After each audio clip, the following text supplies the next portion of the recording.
Nous venons de faire le bilan de notre émission Actu TV qui a démarré, souvenez-vous, en 2010. Alors à l'époque, bien entendu, nous étions encore mal organisés et nous avons malheureusement perdu tout ou partie de nos enregistrements, ce qui fait que le chiffrage pour notre émission est assez problématique. Et néanmoins, une chose est certaine, nous n'avons cessé de grimper lentement mais inexorablement. Ce qui donne actuellement une moyenne de 2000 visites par émission sur notre site Actu TV, environ 4000 vues par émission sur notre chaîne YouTube, ce qui donne depuis 2014, puisque c'est le moment où notre émission a eu sa chaîne, 303 741 vues. Alors merci beaucoup à tous ceux qui nous regardent, à tous ceux qui nous soutiennent. Nous sommes absolument ravis et nous nous sentons forcément utiles.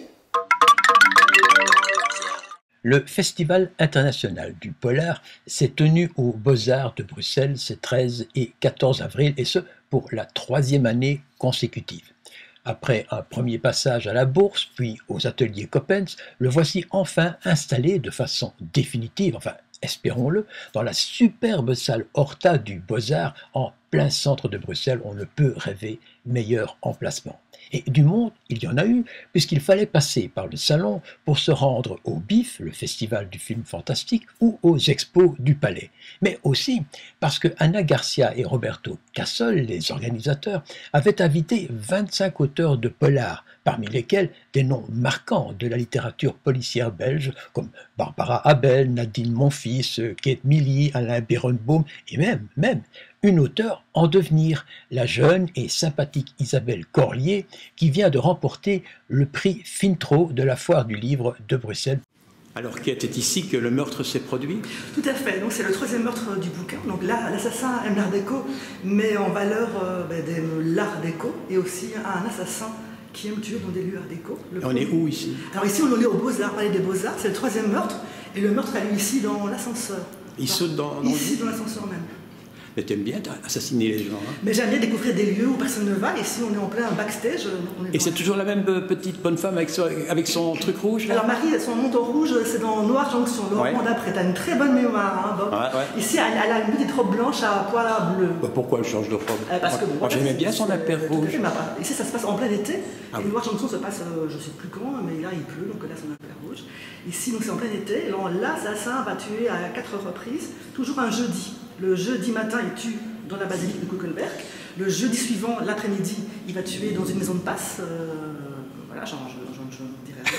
Et sur la 13e rue. Le 3e jeudi, ça se passe ici en soirée, donc au Palais des Beaux-Arts. Il tue dans l'ascenseur. Et donc 3 jeudis, bon, il y aura un 4e jeudi. À chaque fois, il laisse une carte, un as à côté du corps, l'as de carreau, l'as de pique. Ici, c'est l'as de trèfle. T'as combien de bouquins juste maintenant? Alors pour l'instant, j'ai 3 polars. Voilà. Oui. 3 polars. Oui. D'abord, j'ai un premier roman paru chez Claude Delis, que tu connais, Une belle époque, qui n'est pas un polar, mais qui annonce déjà ma grande passion pour l'art, l'histoire de l'art. Puis 3 polars. J'ai quelques petites publications. Et toujours chez le même éditeur? Non, il y a Chloé Delis, il y a Milestone où j'ai publié un booklet, il y a 180 degrés édition, où il y a un 4e livre en préparation, et aussi un opuscule qui va apparaître chez La Miroir très bientôt. Comme toi. On se revoit très bientôt. Alors elle, c'est Isabelle Corlier. Elle est namuroise mais vit à Bruxelles depuis 20 ans et vient de remporter le prix Fintro 2017 du polar qu'on lui a remis en grande pompe lors de la dernière grande foire du livre de Bruxelles à Tours et Taxi. C'est un roman noir intitulé Ring Est et qui paraît aux éditions Caire. Ton premier bouquin est déjà un prix. Oui. Comment c'est arrivé? Parce qu'en plus, tu as envoyé des manuscrits, si j'ai bien compris. C'est lui du prix Fintro, exactement. Donc c'était de récompenser un auteur qui n'avait jamais édité. dans le thème de l'écriture noire, et comme c'est ce que j'écris depuis que je suis toute petite. Ah, donc tu avais des trucs dans les tiroirs? Oui, oui, oui, cette histoire-là, elle date d'il y a 15 ans quand même déjà à la base. Ah bon? Oui, oui, oui, c'est mon tout premier bouquin terminé. Et même si la mouture que j'avais faite il y a 15 ans ne ressemble pas du tout à ce que j'ai sorti pour le prix. Ouais. Ce que j'ai trouvé marrant, c'est que sur une de tes vidéos, parce que tu as des vidéos que tu postes à gauche et à droite, tu as une communication bien organisée.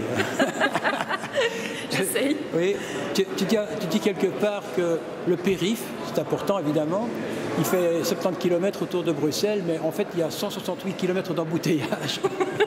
Oui, c'est ça, c'est totalement non euclidien. T'es pas fort en calcul, toi. Mais c'est pas ça, c'est qu'effectivement, tous les jours, on entend nous dire qu'il y a 360 km de fil sur le ring de Bruxelles. Je me dis, 70 km x 3 les 3 bandes. Moi, la rigueur x 6. Tu multiplies par les bandes. Oui, c'est ça, il multiplie par les bandes, à mon avis. Donc, mais alors, du coup, on se retrouve avec des gens qui sont sur les bandes d'arrêt d'urgence, donc ça montre. Et une histoire un peu curieuse, hein, dans ce polar. C'est un juge qui commet lui-même le crime avec un inspecteur, enfin bon. Oui, mais le concept du livre était vraiment de se poser la question qui, en fait, s'assure que ces gens qui sont responsables de l'ordre public, en fait, ne commettent rien eux-mêmes, et s'ils font quelque chose, qu'est-ce qui se passe? Ça doit arriver, hein. Bah, à mon avis, oui, sinon on n'entendrait pas tout ce qu'on entend à la télé. Hein. Alors, je me posais la question, tu as eu le prix Fintro, c'est important comme prix? En argent, ça faisait combien? Ça faisait 1 000 €. Ah, quand même. Bon, 1 000 quand même, euros. c'est pas négligeable. Non. Pas du tout négligeable. Tu peux partir en vacances avec ça. Hein? Exactement, c'est d'ailleurs ce que je vais faire. Ah bon. Ok, d'accord.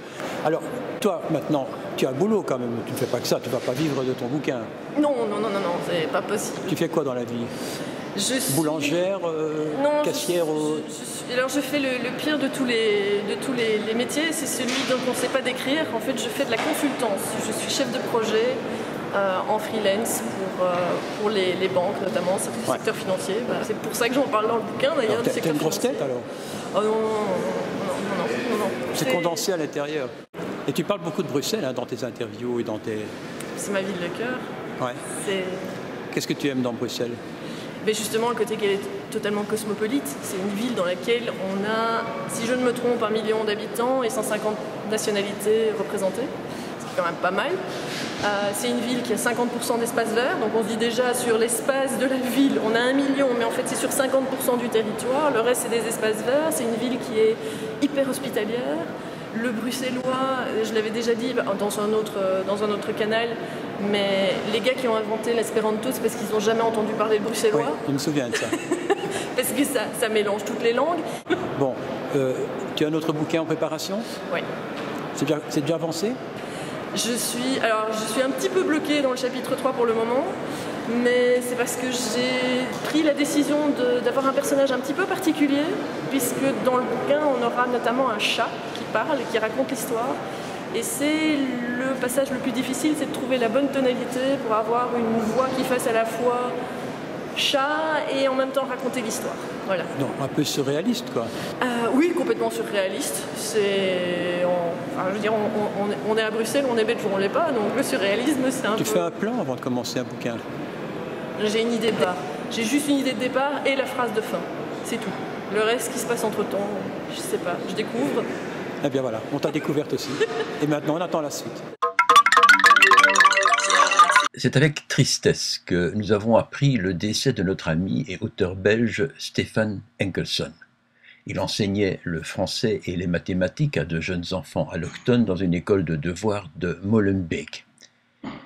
J'ai voulu mettre sur papier des phrases, expliquait-il il y a peu, avec l'apparition de ma maladie, la maniaco-dépression, dès l'âge de 21 ans, une force intérieure m'y invitait sans que je puisse m'y opposer.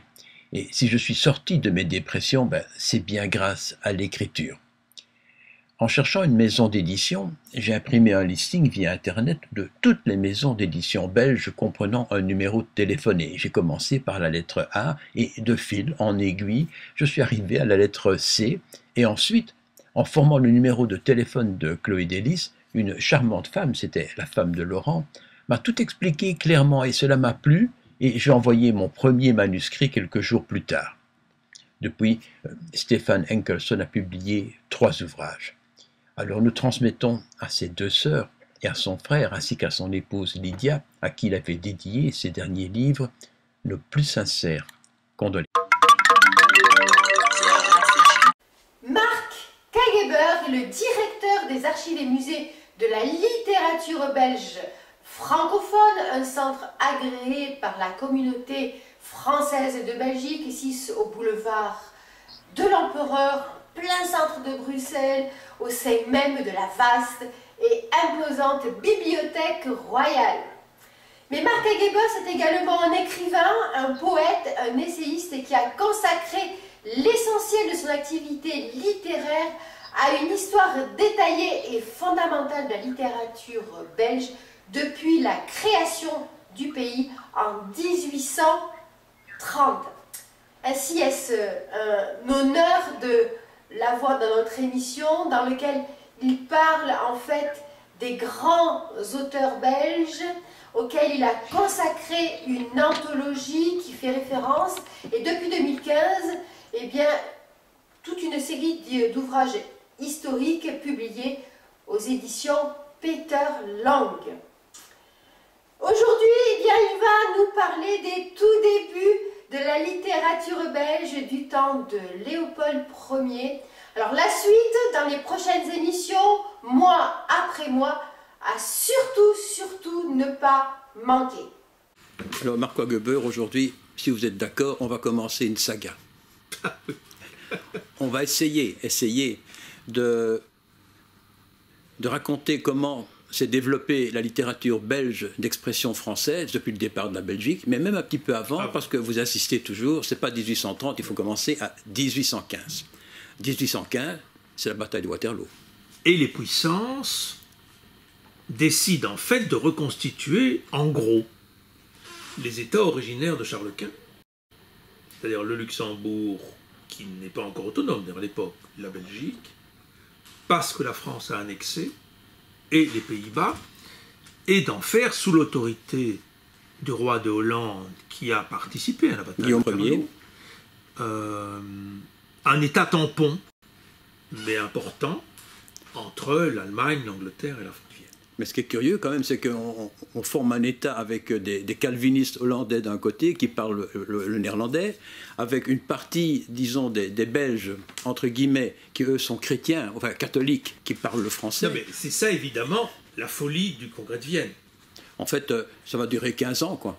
Ça va durer 15 ans. Alors, si on fait une analyse objective, au niveau économique, en gros, ça marche. C'était assez bien, oui. Ces Belges ne sont pas vraiment dangereux. Accordons-le leur indépendance. Et en plus, l'armée hollandaise est la plus nulle d'Europe. Je ne parle pas de la marine, mais l'armée hollandaise est vraiment nullissime. Elle s'est fait ramasser par des types qui avaient des armes ridicules et des femmes qui avaient des casseroles. Ce que je trouve amusant, c'est qu'en 1830, les Belges, ça c'était l'époque évidemment, se disaient il nous faut un roi. Parce qu'on ne peut pas imaginer un État sans roi, ou alors on a une république. Ça a été discuté. Ça a été discuté. Ben oui, ils cherchent un roi partout et ils trouvent... Il y a eu plusieurs hypothèses. Après que les princes du sang, parce que les Lignes et les Croÿ et les Mérodes se désistent. Parce qu'ils ne sont pas sûrs que ça réussisse. Tout ça est très intéressant. Ce sont des Belges, ceux-là. Hein? Oui, mais ils auraient pu dire on prend. C'était à la limite dans la logique de l'histoire de nos pays. Ils ont eu la trouille, quoi. On prend bien sûr d'abord l'hypothèse française, c'est dans la logique, puisqu'en plus on s'est battu contre la tentative d'imposition du néerlandais, c'est-à-dire une descendance de Louis-Philippe, mais bien sûr ça les Anglais n'en veulent pas. Et donc on choisit un petit prince allemand, Léopold de Saxe-Cobourg-Gotha, qui a connu toute l'Europe, qui a été aide de camp du Tsar, qui a connu Bonaparte, enfin, qui connaît toute l'Europe, qui ne vient pas d'un grand État, donc qui ne peut pas servir des causes particulières. Et ce qui est très curieux, c'est qu'il décide à ce moment-là, il décide que le français devient la langue nationale. Donc du coup, tous les Flamands sont pratiquement obligés d'apprendre le français, et c'est vers cette époque que naît ce fameux bouquin qui est une Bible pour les Flamands, qui est de Leeuw van Vlaanderen, donc le lion de Flandre, de Hendrik Conscience. Et puis voilà, est-ce que les francophones étaient conscients qu'en Flandre, il y avait un auteur qui avait écrit quelque chose d'aussi important? Il était plus que vous ne le pensez. Il y a évidemment littérature francophone, littérature flamande. Mais ce que toute la Belgique lit dans les deux langues, c'est Hendrik Conscience. Ah bon? C'est-à-dire que les livres de conscience... Même du côté francophone? Évidemment. Mais tant qu'on ne racontera pas ça, on ne comprendra rien à la Belgique. Les livres de conscience sont immédiatement traduits. Oui. Et toute la bourgeoisie francophone lit Hendrik Conscience. 1830, 1840, 1850, dans l'esprit des gens, la grande littérature française, c'est Victor Hugo, c'est Balzac, hein, mais aussi un très grand intérêt pour tout ce qui vient de Germanie. La première chose qu'on ne dit pas assez, c'est que l'histoire du premier règne en dehors de Conscience, c'est l'histoire de la contrefaçon. Ah bon? C'est-à-dire que jusqu'en 1852, les Belges, qui ont toujours un certain sens des affaires, publient, comme on dirait le livre de poche aujourd'hui, c'est-à-dire sans payer les droits d'auteur, de façon beaucoup moins onéreuse, tous les grands classiques français récents de l'époque, c'est-à-dire Victor Hugo, Nerval, et toute l'Europe, au fin fond du royaume des deux Siciles, on lit Stendhal, on lit Balzac, ça, à partir de la contrefaçon belge, qui circule sans droit et qui est moins cher. En fait, c'était des plagiats aussi, hein? Oui, mais bon. Est-ce qu'on parle de Mock? Alors, Mock, ça c'est très intéressant. Parce que lui, il écrit avant 1800. Il y a un livre assez miraculeux, qui s'appelle Le Gueux de Mer, Oui. ou, le sous-titre est important, La Belgique, sous le duc d'Albe.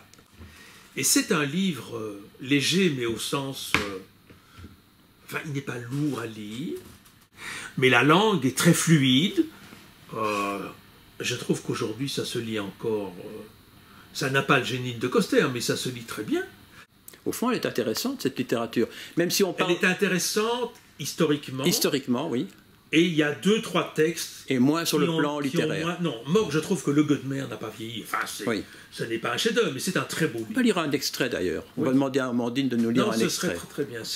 Moi, ce que j'ai trouvé curieux aussi, c'est que les premiers auteurs dont on parle à l'époque, que je ne connaissais absolument pas, mais qu'on cite, il y avait bien entendu Van Hasselt et Westenrath. Ce sont des gens qui en fait étaient flamands, qui ont écrit en français alors que leur langue de famille c'était le flamand, et ils sont de Maastricht tous les deux. D'ailleurs, ils ont passé à l'université de Liège. Aujourd'hui, ils seraient hollandais. Mais ce fameux Van Hasselt, c'était un des grands plagiaires dont vous avez parlé tantôt. Hein?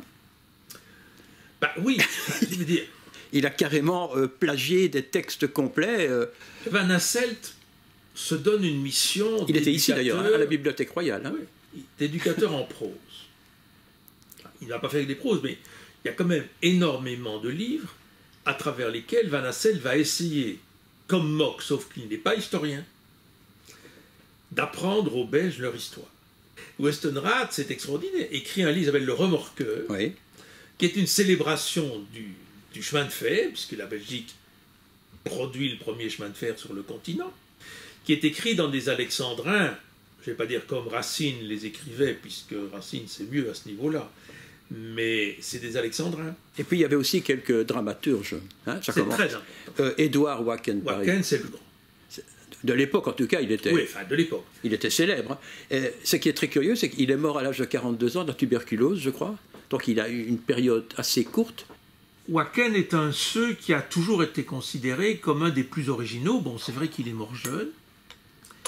Et il va quand même réussir à écrire une ou deux pièces qui, je trouve un peu comme Le Gueux de Mer, continue d'avoir un tremblement qu'on peut entendre aujourd'hui.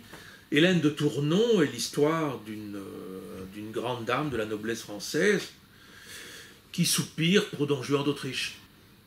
Et c'est pas Hernani, c'est pas les Burgraves, mais ça se lit. Mais il était très influencé par des Allemands, hein, comme Friedrich von Schiller ou bien Heinrich Heine, etc. Hein. Ça, c'est la Belgique. De toute façon, même quand les gens le nient, le fait est là. Mais en même temps, il y a une musique dans Hélène de Tournon de la langue qui n'est pas désagréable. Mais il y a d'autres influences. Et alors je termine, parce qu'on ne peut pas les citer tous.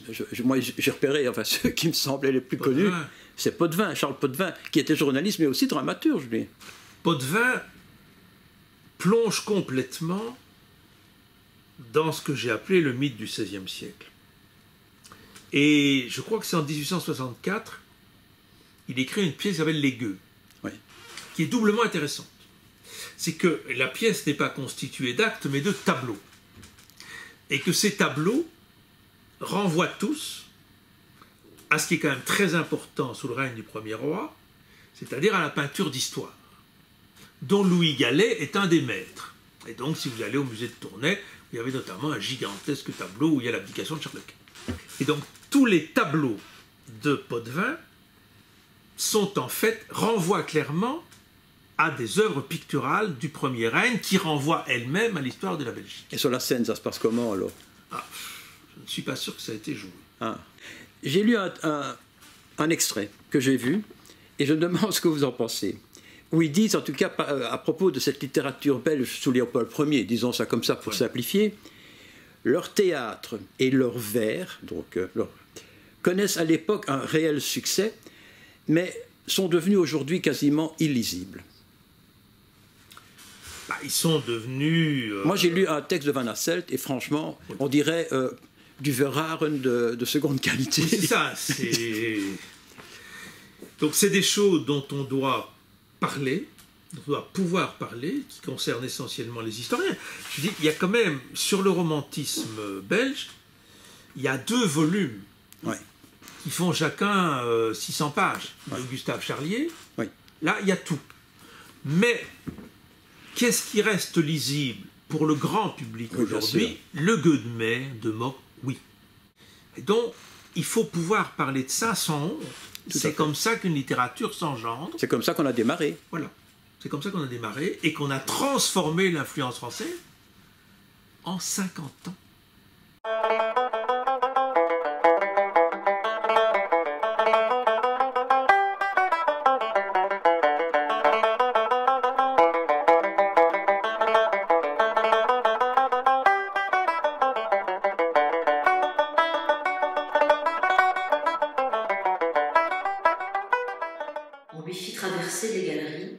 Où jadis, un ami l'avait amené. On le conduisit au cabinet où il avait reçu les ordres du duc d'Albe. Et on l'y laissa seul, en proie à des angoisses mortelles, mais soutenu par son courage et par la conscience d'avoir fait toujours son devoir. Ma perte est certaine, se disait-il, et Marguerite n'y survivra point. Mais Dieu est juste, et un autre monde nous réunira. Un poignard de Tolède à la lame large, à la pointe acérée, paraissait avoir été oublié sur un des sièges qui se trouvait dans le cabinet. Le captif s'en saisit avec empressement et murmura le mot de vengeance. Non qu'il fût capable de punir un crime, mais si l'ennemi de son pays s'offrait à ses regards, il pourrait peut-être le contraindre à se défendre. La porte s'ouvrit et le duc d'Albe parut. Le jeune homme serra fortement le manche de son poignard qu'il avait caché dans sa ceinture. Mais quand il vit le fier espagnol entrer seul et sans méfiance, sa main lâcha l'arme meurtrière. Un an s'est écoulé depuis que Louis de Winchester avait vu Ferdinand de Tolède. Et cette année avait presque rendu méconnaissable l'homme qui gouvernait les Pays-Bas. Sa haute taille s'était voûtée.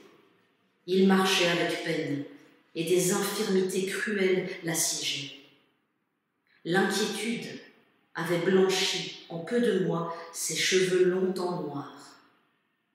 Les soucis avaient ridé son front et l'insomnie avait creusé ses joues. Mais son regard était encore le même, hautain, féroce et menaçant.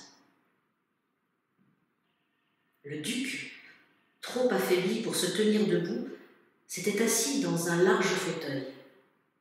3 fois, il jeta un regard sur le flamand et 3 fois, il détourna les yeux, comme s'il ne pouvait soutenir sa vue.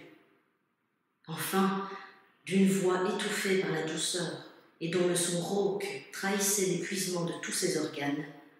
« Adieu, jeune homme, dit-il. Restez dans votre belle patrie que je n'ai pu conserver à mon roi. Vainement prodiguera-t-on les trésors et les soldats pour une entreprise où a échoué Ferdinand de Tolède. Le prince d'Orange l'emporte. La liberté des Belges est assurée. Et, tôt ou tard, réunis sous un assaut, ils ne se souviendront du joug étranger que pour chérir davantage le gouvernement d'un roi qu'ils pourront, avec un juste orgueil, nommer leurs compatriotes.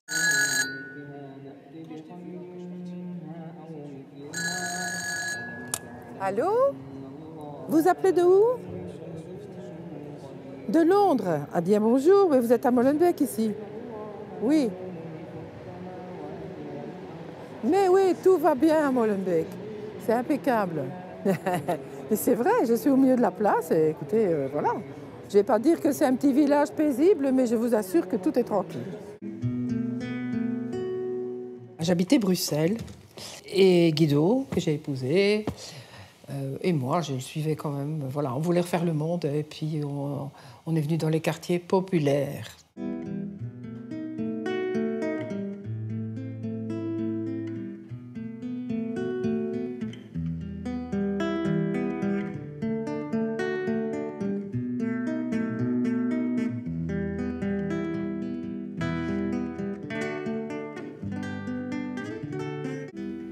Oui, donc c'est le commissariat de Molenbeek. Oui, bonjour madame. C'est le café de la rue ici. C'est juste pour vous rappeler, je pense que je l'avais déjà signalé, mais c'est pour dire qu'on a une soirée aujourd'hui avec 44 personnes. Et puis avec tous les événements qui sont passés dernièrement, comme tout le monde, j'ai regardé la télévision. Et j'avais peur, évidemment. Moi je me disais, oh là là, qu'est-ce qui se passe là-bas? Je téléphonais ici et tout et tout. Et quand j'arrivais ici, j'avais plus peur. On a fait le réveillon de Nouvel An. J'espérais de tout mon cœur que les gens annulent. Parce que je n'osais pas venir, moi. Mais il ne s'est rien passé du tout.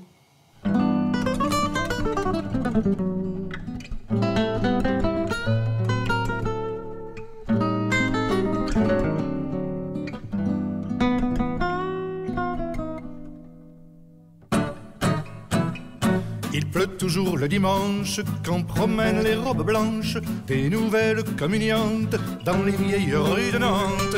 Il pleut toujours le dimanche, ce sont les larmes des anges qui s'emmerdent au paradis en attendant le lundi. Mais le lundi, il pleut aussi. Et le mardi, c'est comme le lundi. Il pleut toujours le mercredi sur les préaux des écoles, quand les cartables s'envolent dans les squares de Normandie. Il pleut toujours le mercredi, ce sont les larmes des anges qui s'emmerdent au paradis en attendant le jeudi. Mais le jeudi, il pleut aussi. Et le vendredi, c'est comme le jeudi. Il pleut toujours le samedi sur la route des vacances, quand on rêve de Provence à la porte d'Italie. Il pleut toujours le samedi, ce sont les larmes des anges à qui le bon Dieu a dit: demain ce sera dimanche. Mais il pleut tous les dimanches quand promènent les robes blanches des nouvelles mariées dans les rues de Douarnenez. Et s'il pleut tous les dimanches, ce sont les larmes des anges qui s'emmerdent au paradis, regrettant le temps d'ici, qui s'emmerdent au paradis, regrettant le temps d'ici.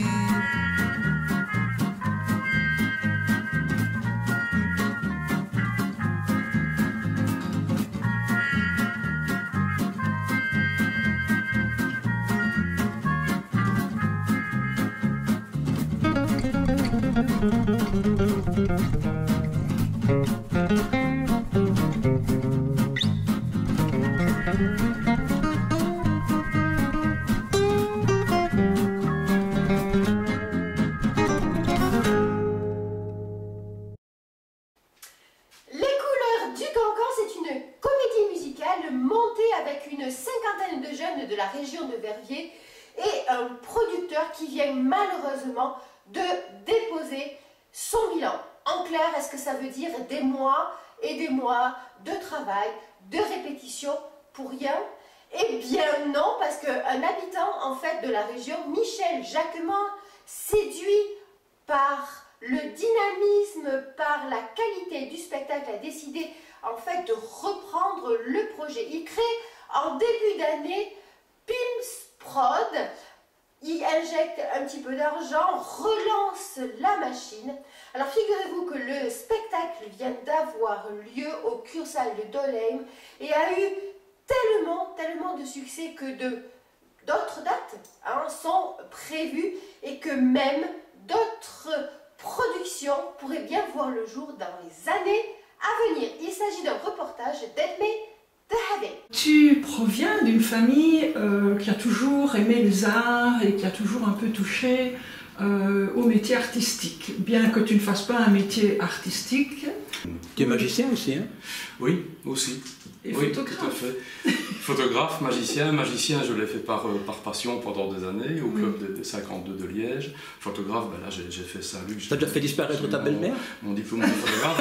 Je ne me suis jamais permis de faire disparaître ma belle-mère, mais voilà. Et chemin faisant, alors c'est un long itinéraire. C'est un long itinéraire. Comment sommes-nous arrivés là? En fait, ça fait quelques années que j'ai dans la tête de remonter sur scène une comédie musicale inspirée du film Grease, qui est un film intergénérationnel. Il date de 1976, je pense, 76-77. Et l'année passée, j'ai eu l'occasion de voir plusieurs spectacles de la troupe de Pierre Stambert, d'Amélie Prod. J'ai vu Notre-Dame de Paris et j'ai vu également les 60s au Kursaal de Dolheim au mois d'octobre.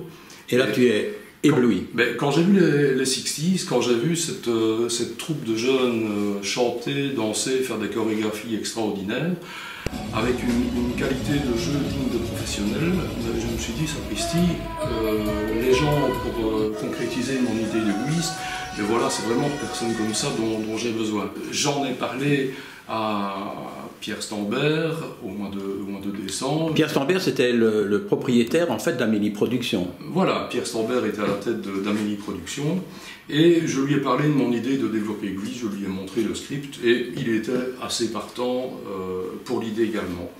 Puis bon, en janvier, Amélie Productions a eu des soucis financiers, ils ont dû malheureusement déposer le bilan. Et connaissant la troupe qui était déjà depuis des mois en répétition pour les couleurs du Cancan, moi j'ai voulu que cette troupe puisse continuer à vivre, à exister, à s'exprimer. Alors j'ai un peu réfléchi à la question et avec mon épouse et ma fille, on a décidé de créer la SBL Pim's Prod pour reprendre la production de cette troupe et leur permettre, en tout cas dans un premier temps, de poursuivre l'aventure des couleurs du camp. Ce qu'il faut quand même préciser, c'est qu'Amélie Productions, c'était Pierre Stambert, donc, et que Pierre Stambert est l'ancien directeur en fait, du centre culturel de Verviers. C'est ça. Il a été pendant 24 ans, je crois. Hein. Pendant 24 ou 25 ans, directeur du théâtre. Tout à fait. Et donc, il a fait des choses remarquables. C'est quelqu'un qui a des talents extraordinaires, une créativité à couper le souffle, vraiment. Mais il y a eu un problème par la suite, ça il faut le dire, c'est que lorsqu'il a créé sa maison de production, Amélie Productions, en même temps qu'il était directeur du centre culturel, il y a eu des problèmes à la ville de Verviers, et puis Verviers a décidé de se séparer de lui. Voilà, il y a eu des soucis de cet ordre-là, et voilà. Alors créer une SBL, ça n'a l'air de rien, mais ça prend nettement plus de boulot, de paperasse, de démarches, de coups de téléphone et de mails que ce que je pensais. C'est tout récent, hein, c'est février. Il a été créé le 6 février, donc c'est vraiment très récent. 2018, hein. Oui, ici, donc c'est vraiment tout frais. Ça a permis aux acteurs, aux chanteurs de continuer les répétitions du Cancan. Moi, parallèlement à ça, j'ai fait des démarches à la Fédération Wallonie-Bruxelles pour avoir un agrément en tant qu'ASBL à vocation culturelle et artistique. Et j'ai eu la bonne nouvelle de voir que cet agrément a été accordé assez rapidement. Je pense qu'en 3 semaines, j'ai reçu cet agrément du ministère de la Culture. Donc, ça veut dire que vous allez recevoir un petit subside? Ça, il faut qu'on les demande. Un agrément ne signifie pas forcément subside, ça signifie qu'on peut les demander. Non, oui, ça ne veut pas dire qu'on les a. Mais il faut écrire une belle lettre à Madame Gréoli. Mais cet agrément ne m'étonne pas, parce que ta troupe représente une quarantaine de personnes qui tous sont impliqués, disons, à fond dans 36 choses, l'éclairage, la technique, le maquillage, le costume. En fait, vous êtes devenu un petit centre culturel tout seul. Oui, c'est ça. Si on répertorie les différents éléments artistiques et culturels qu'un travail comme le Cancan représente, c'est vrai que outre les acteurs, comédiens, chanteurs, danseurs, chorégraphes, il y a tout ce monde technique et sans lesquels il n'y a aucun bon spectacle qui peut exister. Et c'est vrai que ça a probablement aidé à obtenir l'agrément de façon assez rapide. Au Cursal, c'était ça le comble. Hein. Au Cursal, c'était ça le comble. Les échos ont été... En fait, s'il n'y avait pas eu un Michel Jacquemin, tout serait tombé en queue de poisson. Hein. Probablement. Si on n'aurait pas eu Michel Jacquemin, il y aurait peut-être eu quelqu'un d'autre. Mais voilà, en tout cas, j'ai repris les rênes de ça et je suis heureux d'avoir des gens comme ça autour de moi. Mais ce qui est bien, c'est que tu as pris les rênes de ça, mais tu les as prises pas en disant il y a peut-être de l'argent à gagner, mais en disant il faut sauver l'esprit de la troupe et de la pièce, etc. Donc tu le fais et tous les autres le font par passion. Ah oui. Que coûte grosso modo une production comme celle que tu mets en place en comptant tout, l'éclairage, les costumes, les droits d'auteur. Si on compte, les droits d'auteur, c'est toujours un petit peu le point d'interrogation malheureusement, parce que on a la facture de la SABAM qu'on va recevoir, qui est toujours une surprise, voilà, pas dire une mauvaise surprise, mais... Bon, on parle à Sylvie Godefroy. Mais voilà, on estime que pour vendre un produit comme un spectacle comme le Cancan, il faut compter environ 8 000 €. Maintenant, avec les différents projets qu'on a après Summer Nights, on espère pouvoir quand même engranger des fonds et réinvestir ces fonds en matériel propre qu'on n'a pas pour le moment, qu'on doit louer. Mais voilà, c'est un peu ça l'idée. C'est vrai que si on sait développer notre propre structure, l'enrichir avec peut-être d'autres appareils photo, des caméras, que sais-je, du matériel technique, voilà, ce sera tant mieux, quoi. Ça, on sera vraiment heureux ce jour-là. Est-ce que Verviers vous aide un petit peu, ou bien est-ce que c'est en cours? Est-ce qu'ils en discutent?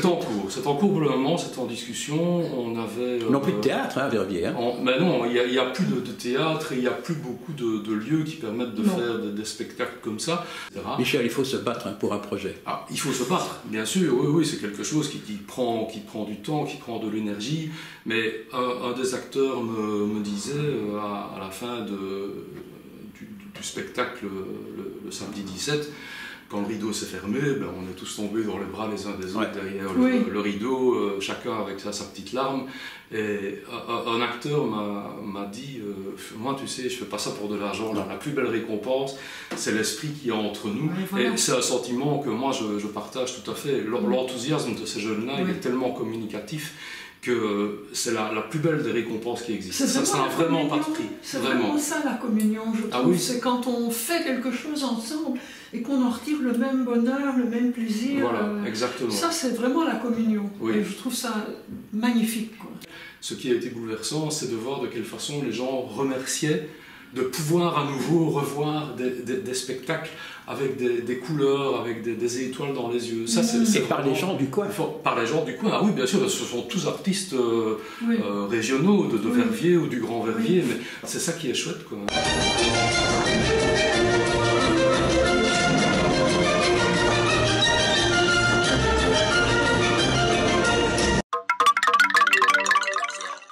Is a star born? Une star est-elle née? Oui, Sylvie Godefroy a fait un tabac au Théâtre du Fou Rire ce vendredi 20 avril et prouvé une fois de plus qu'elle a un talent tout particulier pour s'entourer des bonnes personnes. Francis Lalanne, pour commencer, qui a veillé à ne jamais lui prendre la lumière, c'en était presque touchant. Cathy Thomas, dont les mises en scène sont toujours simples mais élégantes. Une violoncelliste dont l'archet accompagnait merveilleusement la guitare d'un chanteur à la voix exceptionnelle. À certains moments, on songe à Leonard Cohen. en échange tout près de sa rivière, là où l'on sent les bateaux passer. Et la nuit sur sa peau, tu sais qu'elle est à moitié folle. Et c'est pour ça que tu veux rester, elle te nourrit de son thé qui lui vient de Chine. Elle dort manger. Quand tu veux lui dire tu ne peux l'aimer, en échange elle t'entraîne dans ses ondes, donc la rivière lui répond, tu l'aimes depuis toujours. Les 4 petites fées, tout en grâce, sans oublier l'éditeur Éric Lamirois aux Anges. L'enchaînement est facile, vu que les bouquins de Sylvie, avec un prélude et un dessin de Francis en couverture, partaient comme des petits pains. Sylvie a toutes les audaces, et on sent, dans tout ce qu'elle entreprend, un souci acharné d'accéder au meilleur possible, et un professionnalisme étonnant pour une fille qui n'a pourtant pratiquement aucune expérience de la scène. Is a star born? Maybe. En espérant qu'à force de vouloir tout faire, sans compter ni son temps ni son énergie, elle ne se brûle un soir les ailes. Le public ne s'y est pas trompé et leur a donné un standing ovation bien mérité. Nous, on est fiers de la compter parmi nos chroniqueuses. Tout le monde est content. Oui, Lalanne, pour moi en tout cas, c'était une sorte d'Indien qui porte des bottes de mousquetaire. Hein. Oui, c'est ça. Ou alors c'était le chanteur de On se retrouvera, qui a été premier au hit parade en 87. C'était d'ailleurs dans un film tourné par son frère, qui s'appelle Le Passager, avec Alain Delon. Absolument. Francis Lalanne est un personnage. C'est un personnage charismatique qui effectivement a un look très chevalier comme ça, qui a aussi... C'est ça qui t'a fait fondre ? Non, ce qui m'a fait fondre déjà, c'est que c'est un poète, c'est qu'il m'a... Mais oui, on l'ignore, parce que tout le monde pense à Lalanne, je veux dire, en tant que chanteur, et on oublie qu'en fait, il a publié pas mal de choses, des poésies, des romans. Oui, c'est un homme de lettres, avant toute chose, c'est un érudit. Moi, tu l'as connu comment ? Au cours d'une séance de dédicace, comme fan ou... Non, pas du tout. Le milieu des gens de lettres est pas si grand que ça.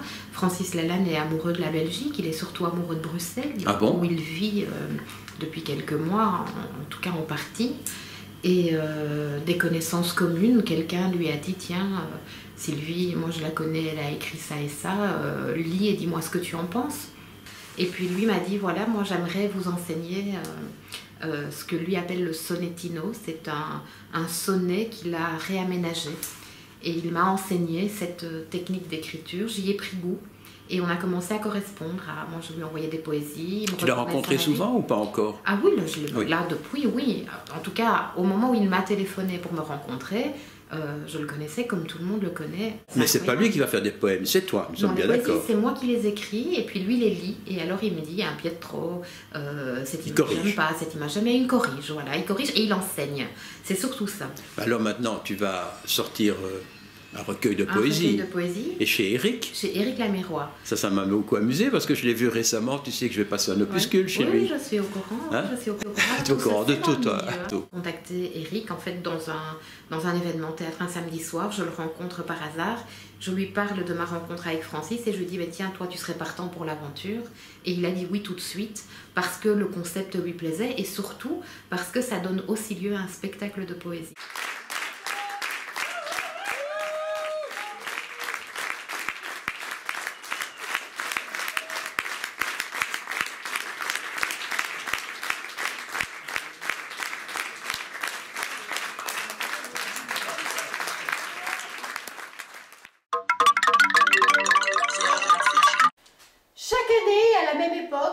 En mai, se tient à Bruxelles la bibliothèque Malmström et à l'espace Senghor attenant un grand festival international de la poésie. Alors grand il est puisqu'il se déroule sur toute une semaine du 9 au 13, alors ça démarre dans 3 jours, qu'il regroupe une cinquantaine de pays, de poètes venus de tous les pays et des poètes qui vont créer l'événement, des happenings un peu partout dans la ville. Alors nous on aime, on adore même parce que c'est plein de jeunes, c'est festif, c'est plein d'images. Et nous allons y retrouver Simona, l'une des chevilles ouvrières de cette manifestation hors du commun. Bon, alors Simona, Nadia, ce sont les deux égéries de l'événement, il y en a d'autres. Je crois que vous êtes en tout une quarantaine, hein, de bénévoles. Oui. Donc il y en a une vingtaine qui sont là un peu sur toute l'année. Et puis voilà, on cherche vraiment des bénévoles pour les festivals. Ouais. Alors, toi, tu es italienne, toi, tu es italo-russe. C'est ça. Et j'ai vu que, en fait, les poètes invités dans cette manifestation qui va durer une semaine, en gros, hein, c'est quand même près de 70 personnes différentes, mais venant de partout. Ouais. Canada, j'ai vu Grèce, Portugal, Belgique, France. Iran, Italie, Syrie, non? Syrie, oui. Ouais. Ah, j'ai vu ça. Hein. Bon. Ouais. Et est-ce que chaque année, c'est la 12e fois que vous le faites? Et chaque fois, moi j'ai l'impression, et je pense que c'est la vérité, que petit à petit ça gonfle. Ça prend de plus en plus d'importance. Et c'est d'autant plus incroyable que c'est de la poésie. Alors, à part votre boutique, je ne connais aucun libraire qui vende de la poésie comme vous. Et il y a vraiment cette idée de la poésie comme quelque chose de vivant. Donc la poésie, c'est une façon de vivre, en fait, c'est une façon d'être.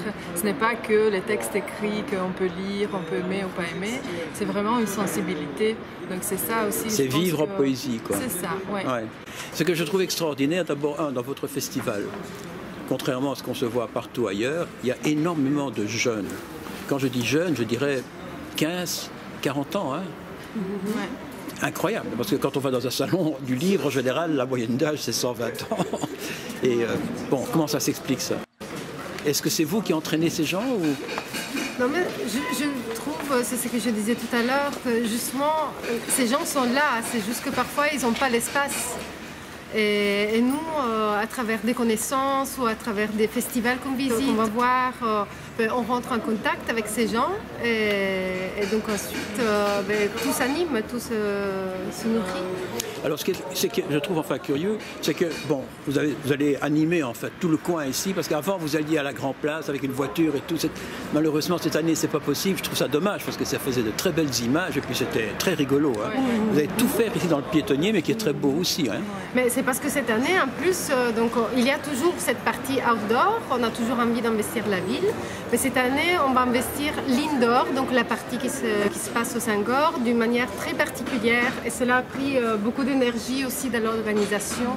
Donc on a cette action phare qui est tout à fait une nouveauté pour nous et aussi pour les poètes et artistes qui participent. Donc c'est l'action qui ouvre le festival le jeudi. Et qui commence à midi et termine à minuit. Ça s'appelle midi-minuit. En fait, la poésie, c'est pas parce que les gens pourraient croire qu'en fait, vous avez des gens qui lisent de la poésie du matin jusqu'au soir, ce qui serait casse-pied évidemment. Mais c'est pas ça. Vous avez un tas de manifestations qui sont des manifestations poétiques au sens large du terme. C'est bien ça. Mais non, mais justement, le but c'est qu'on ne s'endort pas, qu'on se réveille plutôt. Oui. Voilà. Et que la personne qui a lancé cette idée, c'est une personne qui l'a lancée il y a 3 ans au Festival 9. On voit sa tête derrière toi. Hein. Voilà, c'est lui. Oui. C'est lui, donc Raji, chorégraphe. Bon, alors, ce que j'avais remarqué aussi de très important, c'est que vous allez ouvrir ce festival le jeudi précédent, ou le dimanche précédent au Poème 2. Poème 2, voilà. Donc chez Oscari.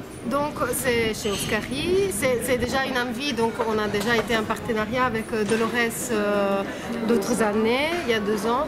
Et là, c'est aussi une envie de soutenir dans ces moments difficiles. D'abord, il y a les 50 ans du poème, du théâtre poème, voilà, et puis aussi le fait qu'on leur a supprimé une partie des budgets. Voilà. Théâtraux, en tout cas. Mais en fait, on l'appelle préavis de rêve. Donc, c'est les 50 ans du poème, les 50 ans de mai 68.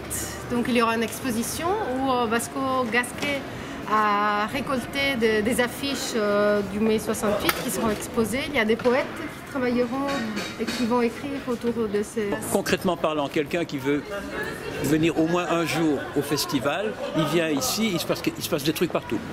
Voilà. Même avec les enfants. C'est l'outdoor. Hein. On parle de l'outdoor. On investit le piétonnier.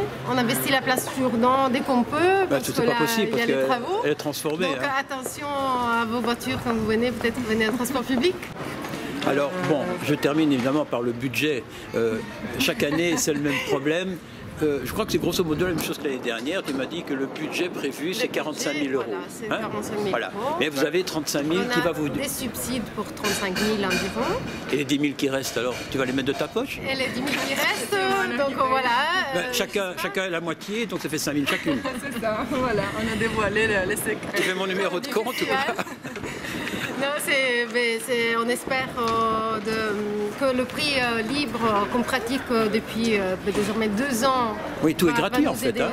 Ce n'est pas gratuit, c'est ce qu'on tient à dire aussi. Le prix libre, ça ne va pas dire que c'est gratuit. Ça veut dire que chacun donne ce qu'il peut, ce qu'il veut. C'est ce qu'on appelle le chapeau, quoi. Chacun met ce qu'il veut dedans. Voilà. Et ça avait rapporté combien l'année dernière, ce chapeau? L'année dernière, par rapport aux autres années, ça nous avait rapporté quand même un quart à moins par rapport aux tickets qu'on vendait traditionnellement. Ouais. Mais pour nous, c'était déjà bien parce que ça permet de n'exclure personne. Et pour nous, c'est l'envie en fait. Et dans le public, il y a beaucoup de très jeunes étudiants qui n'ont pas tellement les moyens. Hein. Voilà. Donc du coup, c'est vraiment... Et les poètes aussi, d'habitude, c'est pas des gens riches. Hein. C'est rare, c'est rare. Ma dernière question, c'est la différence qui va la mettre. C'est 10 000 euros. Oui. Mais déjà, c'est qu'avec les prix libres, Maelstrom, il met aussi des fonds propres. Il y a ce qu'on va gagner avec les bars, la vente des livres. Oui. Donc on va essayer grosso modo voilà, de clôturer le budget. Ouais. Parce que quand même, c'est quelque chose qui est très important pour le côté éditorial de Maelstrom, parce que Maelstrom organise des événements, mais c'est aussi une maison d'édition, c'est un collectif d'artistes. C'est toutes les publications de l'année sont concentrées surtout sur 2 périodes et le festival en est une. Et là, vous vendez beaucoup plus de poèmes. Je suis toujours étonné de voir ici des gens qui entrent dans une librairie de poèmes et qui achètent des poésies. Moi, c'est un truc qui me renverse. Hein. Mais parce qu'on n'est pas peut-être habitué à les voir. Je sais pas, parce que les rayons poésie sont tellement petits d'habitude. Ouais, quelques centimètres. Et perdus, oui, dans le variénage. En tout cas, vous y croyez, vous. Hein. Il y en aura un 13e alors. Il y en aura un 13e. Il y en aura. On se pose toujours la question à chaque festival, mais sans doute.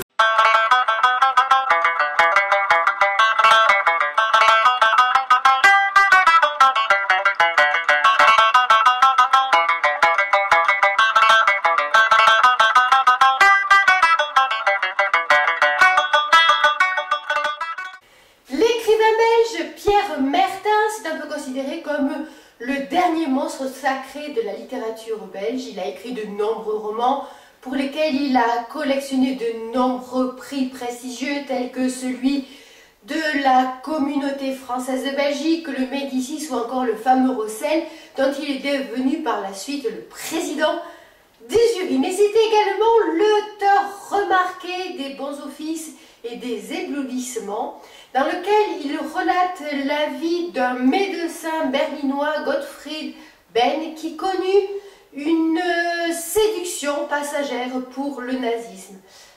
Alors, Pierre Mertens, j'ai dit à quelqu'un tout récemment, je vais rencontrer Pierre Mertens, il m'a dit, oh là là, c'est un monstre sacré. Sacré, je ne sais pas, un monstre sans doute, oui. Un monstre sans doute. Alors, moi, je connaissais... On est toujours le monstre de quelqu'un, vous savez. Ouais. C'est-à-dire que j'ai eu le Rossel lui-même assez jeune. Oui, ça j'ai vu ça. Et c'était un peu étonnant parce qu'à l'époque, il fallait être candidat. En 70, hein? Oui, c'est ça. Et il fallait être candidat et je n'avais pas été cette année-là. C'était un de vos premiers bouquins, non? Vraiment la divine surprise, comme on dit. Un de vos premiers bouquins, vous veniez à peine... Le tout premier. Je trouve d'ailleurs que, à prix littéraire, plutôt vous l'avez, mieux ça vaut. Parce que comme ça, vous ne devez pas y penser. Et j'avais commencé une espèce de grande trilogie sous le titre Paysage avec la chute d'Icare, qui intriguait très fort ma femme. J'étais marié à l'époque. Une autobiographie. Et en subrepticement, elle avait porté le manuscrit qu'elle avait tapé elle-même, sans me le dire, à Marcel Thierry, qui était un grand écrivain de l'époque et qui était secrétaire perpétuel de l'Académie, pour lui demander ce que ça valait. Et Marcel avait été particulièrement élogieux, mais il m'a dit, il y a un problème, c'est que c'est pas fini. Ah non, dit-elle, et je crains pour lui, je crois que ça c'est son vice, qu'il n'arrive jamais à le finir, et ça va toujours prendre plus d'ampleur et tout. Ben écoutez, poussez-le à terminer, et alors il faudra qu'il le propose au Rossel.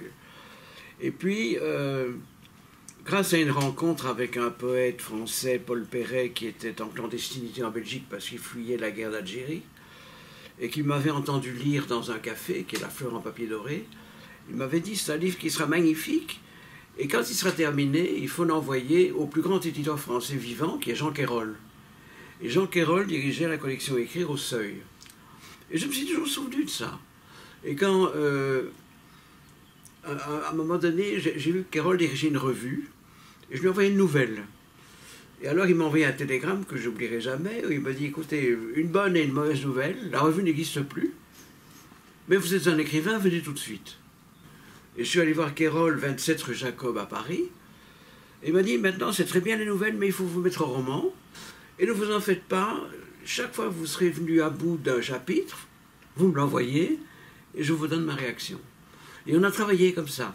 Je ne sais pas s'il y a des éditeurs qui fonctionnent encore d'une manière aussi encourageante. Je doute. Et à un moment donné, je continuais d'écrire, un peu comme ma femme m'avait laissé prévoir, je ne terminais jamais rien.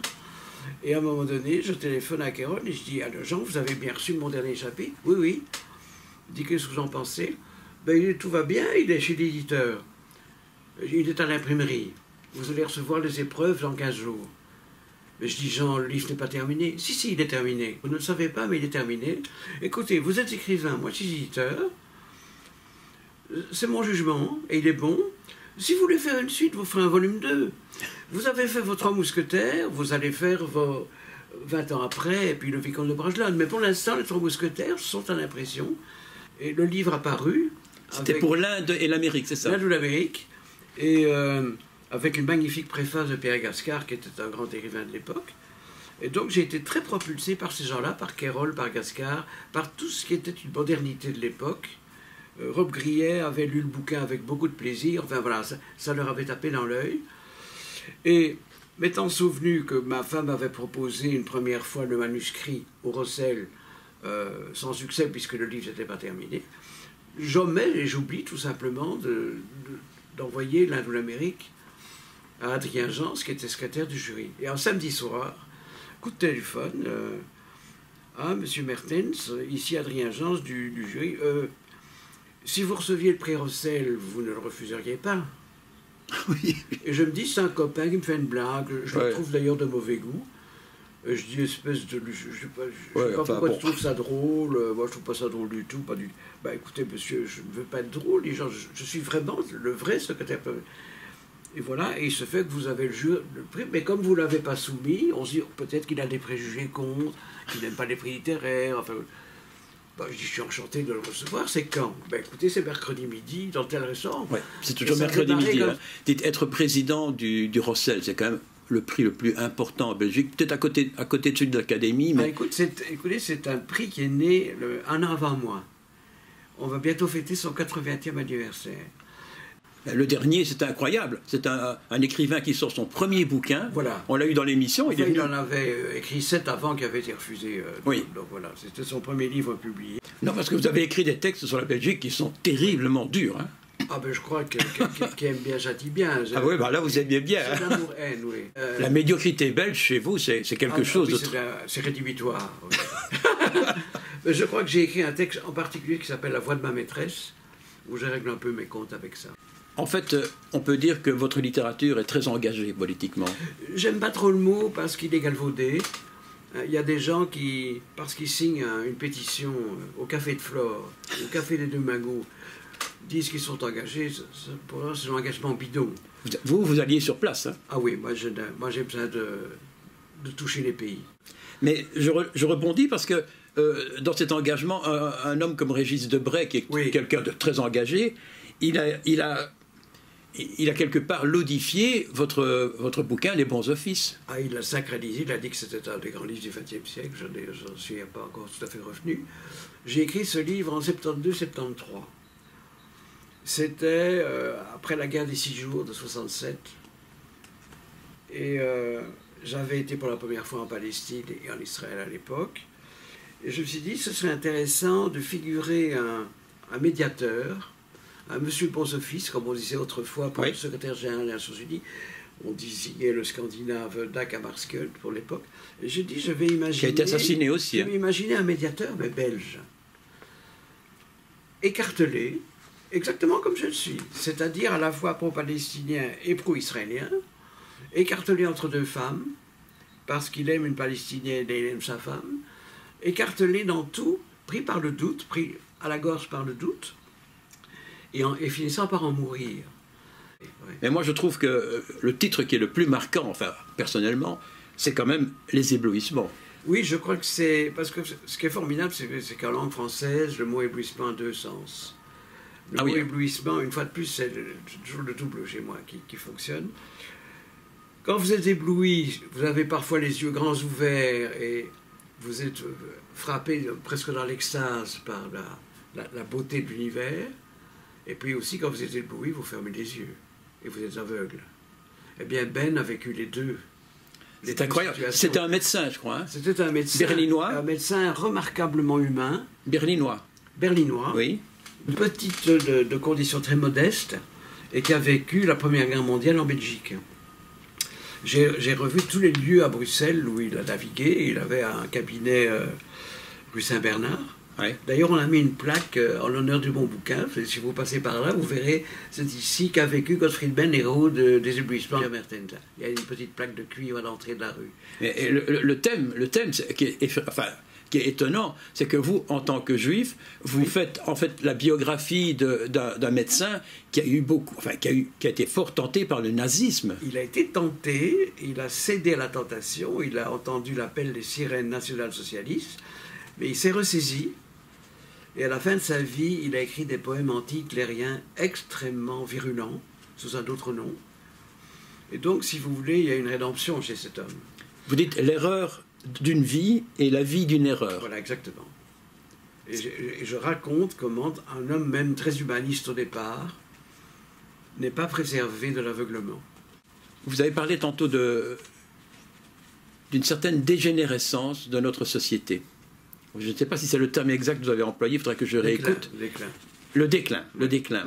Est-ce que vous avez l'impression que l'Europe est en train de dégénérer? Je dis à tous les plans. Donc sur le plan moral, bon, c'est déjà évident sur le plan militaire, sur le plan politique, ça c'est clair, on a moins d'importance qu'avant. Mais sur le plan moral, sur le plan... éthique, oui. Oui. Oui, je sais que c'est... Je ne suis pourtant pas un esprit chagrin, je ne nage pas dans l'amertume. Je n'ai pas des rêves d'apocalypse et tout ça, mais je trouve qu'on est quand même on traverse une période de réelle décadence, de basculement dans la société du spectacle. Il n'y a pratiquement plus aujourd'hui de critiques littéraires dignes de ce nom. Ce n'est qu'un signe parmi bien d'autres. C'est une chose qui me frappe. C'est pour ça que l'utilité d'un prix comme le Rossel est réelle. Sinon, on pourrait se dire, basta les prix, tout ça, qu'est-ce que c'est que ces prix, ça ne sert à rien. Et en Belgique? Il y a le meilleur et le pire. Mon ami Alain Bosquet disait la Belgique est le pays où il y a le plus grand nombre de mauvais écrivains au kilomètre carré. Je t'attacherai à cette contrée de rivières murées, enterrées vives, de crassiers et de forêts déboisées, ce pays de fausses truculences et de mystères truqués, de baroques faisandés, de gothiques bourgeois, ce pays de traîne-la-mort, de chiens de garde, de gardiens de chenil et de promeneurs de clébards, de marchands de sacoches et d'apparatchiks culturels, de téléspectateurs flacides et de lecteurs de gazettes locales, car il n'y en a pas d'autres. Ce pays d'illettrés arrogants, d'ignorants satisfaits et de rêveurs au sommeil de plomb, de baisses petits, de pyromanes mouillés, de champions de ski aux surfaces plates et de vulcanologues aux cratères éteints. Ah, petit mercier, petit panier et grande fadeur, carnaval froid, faux chaume, nain de stuc, cigogne de plâtre et taillé, parking de petite vie, mégot du monde. Si le sel même perd de sa saveur, quel belge se salera? Ici, toutes les classes sont moyennes. Pays où l'on parle plusieurs langues, mais où l'on n'a rien à dire dans aucune. Il paraît que les Belges ne s'entendent plus entre eux. Ils ne s'étaient unis un jour qu'à l'audition de la Muette de Portici, au Théâtre Royal. Preuve définitive de leur absence d'oreille et de tout sens de l'histoire. Au sud, un coq actère à la voix de Fosset. Au nord, un lion malade de la peste brune. Laissons-les donc aux prises. Cette affaire ne nous regarde plus. La Belgique est un mauvais rêve qui, au réveil, vous empoisonne encore. Et bien voilà, c'est déjà terminé. Prochaine émission le dimanche 24 mai, puisque nous diffusons désormais 3 émissions tous les 2 mois, je vous le rappelle. Alors notre site, c'est www.actu-tv.net, notre adresse mail, si vous avez une question, une remarque, baudouin.boutique@skynet.be. Alors n'hésitez pas à nous contacter, comme à relayer nos programmes, bien ça nous aidera à exister et à nous faire savoir. Bye bye.